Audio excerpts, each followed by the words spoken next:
অভিযুক্ত দুর্নীতিবাজদের বিরুদ্ধে মামলা করেই বেশিরভাগ ক্ষেত্রে থেমে যাচ্ছে দুদকের কার্যক্রম। আসামিদের গ্রেফতারেও তেমন কোনো তৎপরতা নেই কমিশনের। আইনের ফাঁক ফোকরে জামিন অথবা মামলা স্থগিত করিয়ে নিচ্ছেন আসামিরা। টিআইবি বলছে, আলোচিত মামলাগুলো চূড়ান্ত পর্যায়ে নিতে ব্যর্থ হয় দুদককে খুব একটা গুরুত্ব দিচ্ছেন না দুর্নীতিবাজরা।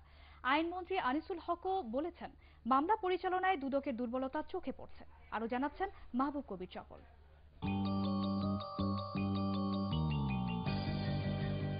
চাঞ্চল্যকর নানা দুর্নীতির খবর বিভিন্ন গণমাধ্যমে প্রকাশের পর নজরে আসে দুর্নীতি দমন কমিশনের। যদিও দুর্নীতির তথ্য খুঁজে বের করার কথা রাষ্ট্রের দুর্নীতি বিরোধী সংস্থাটির, তবে সে পথে খুব একটা হাঁটেনি দুদক। গ্রাহকদের 4,000 কোটি টাকা আত্মসাতের অভিযোগে 2012 সালের জুলাই দেশটির বিরুদ্ধে মামলা করে দুদক। মামলায় আসামি করা হয় 51 জনকে। এর মধ্যে কারাগারে আছেন মাত্র 4 জন, জামিনে 1 জন, পলাতক 46 জন।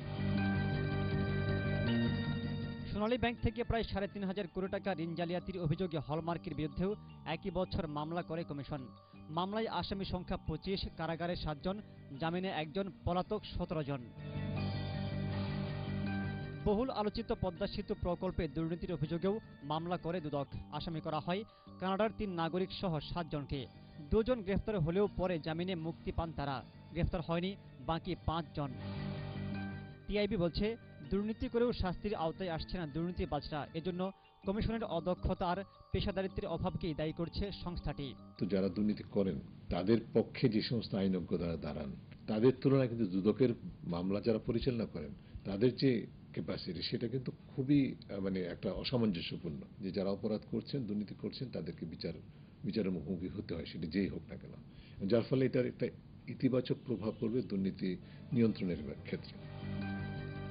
দুদক কমিশনারও স্বীকার করছেন মামলার ক্ষেত্রে তাদের সীমাবদ্ধতার কথা। ফাইন্যান্সিয়াল ক্রাইম এর জন্য যে এক্সপার্ট প্রয়োজন, সেই ধরনের এক্সপার্ট তো আমাদের খুব কম, লিমিটেড। প্রচেষ্টা নিচ্ছি আমাদের প্রসিকিউশন সেলকে অ্যাক্টিভেটেড করার জন্য। আমাদের লয়ার ফিক্স করে দিচ্ছি যে যাতে দুদকের এগেনস্টে কোনো মামলা দাঁড়ালেই আমার সেই লয়ার সেটাকে অপোজ করবে। কমিশনের সাবেক আইন উপদেষ্টা বর্তমান আইনমন্ত্রী আনিসুল হক বলছেন, মামলা পরিচালনার ক্ষেত্রে দুর্বলতা আছে দুদকের। যার বিরুদ্ধে এই মামলাটা হয় সাধারণত তিনি সকল আইনি প্রতিকার সম্বন্ধে সজ্ঞান বিধায়, আর তিনি চেষ্টা করেন এটার আইনি পন্থায় এটাকে বন্ধ করার জন্য। সব মামলা একসঙ্গে পরিচালনা না করে হাই প্রোফাইল মামলাগুলো চূড়ান্ত পর্যায়ে নিতে দুদকের প্রতি পরামর্শ দিয়েছে টিআইবি। মাহবুব কবির চপল, এটিএন বাংলা, ঢাকা।